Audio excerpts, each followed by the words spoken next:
નમસ્કાર મિત્રો આજે તમારી સમક્ષ મેષ રાશિના જાતકો માટે 2026માં ક્યારે લગ્ન યોગ ઉત્તમ બને છે તે સંપૂર્ણ ચર્ચા આપણે કરવા જઈ રહ્યા છીએ।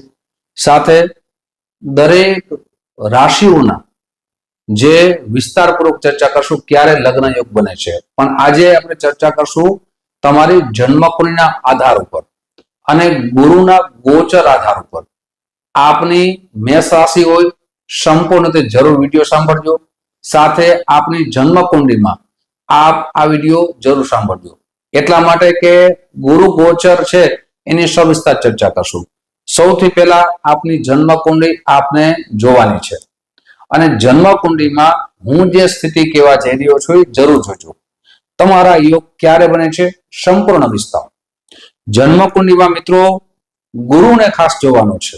ગુરુ છે એ લગ્ન કારક માનવામાં આવે છે, સાથે શુક્ર પણ લગ્ન કારક માનવામાં આવે છે, પણ ગુરુ અત્યારે ઉચ્ચ રાશિમાં છે અને 2026માં જો આ સ્થિતિમાં તમારી જન્મકુંડળીમાં ગુરુની સ્થિતિ હશે તો તમારા લગ્ન પાકા થવાના ઉત્તમ યોગ નિર્માણ અવશ્ય થશે।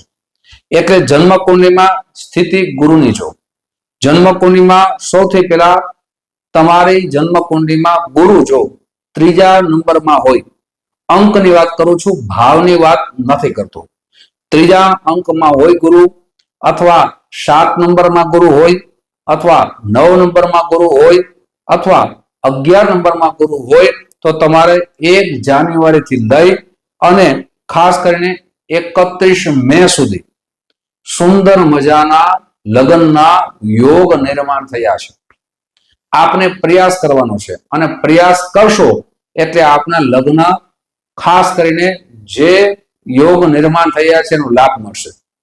સૌથી પહેલા પ્રયાસ તો આપને જ કરવો પડશે અને પ્રયાસથી જ સફળતા મળે છે। ઘણા બધા મિત્રો પ્રયાસ જ ન કરે અને પછી કહે છે કે અમારા લગ્ન થતા નથી। આ પ્રયાસ કર્યા વગર આ કોઈ પણ વસ્તુ મળતી નથી। મિત્રો આવી જાણકારી આગળ વિશેષ ચર્ચા કરવા જઈ રહ્યા છીએ, પણ તે પહેલા એક નમ્ર પ્રાર્થના છે, મારા નવા મિત્રો આ વિડીયો જોઈ રહ્યા છો, મિત્રો આ વિડીયો તમને ગમે તો જરૂર ને જરૂર લાઈક કરજો, આ વિડીયો તમારા મિત્રોમાં ખૂબ શેર કરજો। સાથે મિત્રો જે પણ સ્થિતિની આપણે ચર્ચા કરીએ છીએ એ ગોચર ગ્રહો અને જન્મકુંડળીના આધાર ઉપર કરીએ છીએ। જો તમારી જન્મકુંડળીમાં ગુરુની સ્થિતિ સારી ન હોય અથવા સપ્તમ ભાવની સ્થિતિ સારી ન હોય તો યોગ છે એમાં પણ વિઘ્ન આવે છે, એટલે જન્મકુંડળી બતાવવી ખૂબ જરૂરી છે। આપને જન્મકુંડળી બતાવી હોય કયા અશુભ યોગના કારણે તમારા લગ્નમાં વિલંબ થાય છે તો અહીંયા નંબર દેવામાં આવ્યા છે, આ નંબરમાં આપ સંપર્ક સાધી શકો છો। સંપર્ક કરવાનો સમય સવારે 10 વાગ્યાથી લઈ બપોરના 1 વાગ્યા સુધી છે, સાંજે 5 વાગ્યાથી લઈ અને રાત્રે 9 વાગ્યા સુધી છે।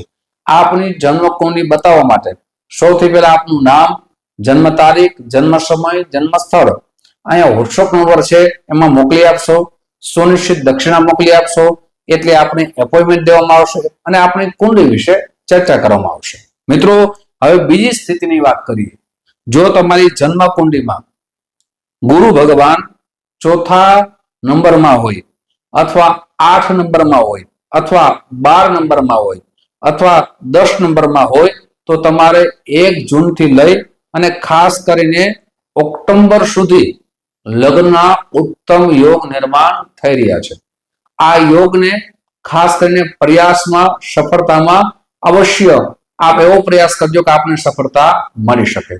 હવે ત્રીજી સ્થિતિની વાત કરીએ તો 31 ઓક્ટોબર થી લઈ અને 31 ડિસેમ્બર સુધી જો આપની જન્મ કુંડળીમાં ગુરુ ભગવાન 5 નંબરમાં હોય અથવા 1 નંબરમાં હોય અથવા 11 નંબરમાં હોય તો ઉત્તમ યોગ નિર્માણ થઈ રહ્યા છે।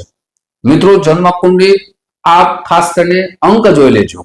હવે વાત કરીએ મેષ રાશિના જાતકો માટે ક્યારે લગ્નના યોગ નિર્માણ થાય છે તો મેષ રાશિના જાતકો માટે 1 જાન્યુઆરી થી લઈ અને 1 મે સુધી આપના મધ્યમ યોગ બને છે। અતિ સુંદર યોગ બનતા નથી પણ પ્રયાસ અવશ્ય કરવા જોઈએ। હવે આપના 1 જૂન થી લઈ અને 31 ઓક્ટોબર સુધીનો ગુરુ છે આપની કર્ક રાશિમાં રહેશે એટલે કે ચોથા નંબરમાં રહેશે. આપના માટે યોગ તો થઈ રહ્યા છે, પણ એ યોગની અંદર ખાસ કરીને આપણી જન્મ કુંડળીમાં ગુરુની સ્થિતિ જોવી જરૂરી છે. ગુરુની સ્થિતિ સારી હશે તો આ લગ્ન યોગ સુંદર નિર્માણ થઈ રહ્યા છે. ત્રીજી સ્થિતિ છે 31 ઓક્ટોબર થી લઈ અને 31 ડિસેમ્બર સુધીમાં આપના ઉત્તમ લગ્નના યોગ નિર્માણ થઈ રહ્યા છે. આ સમયમાં આપના લગ્ન પાકા થવાના સંભાવના ખૂબ વધી જાય છે. મિત્રો, આજે તમારી સમક્ષ દરેક લગ્નના જે નંબર ગુરુની સ્થિતિ છે એ પ્રમાણે ચર્ચા કરી છે, સાથે મેષ રાશિના જાતકો માટે પણ ખાસ કરીને ચર્ચા કરી છે. આવી દરેક રાશિની ચર્ચા તમારી સમક્ષ મૂકતો રહીશ. આપ જે પ્રેમ આપો છો એ પ્રેમ બદલ આપ સૌનો હૃદયથી ખૂબ ખૂબ આભાર વ્યક્ત કરું છું. ફરીથી મળશું. જય શ્રી કૃષ્ણ. મહાદેવ.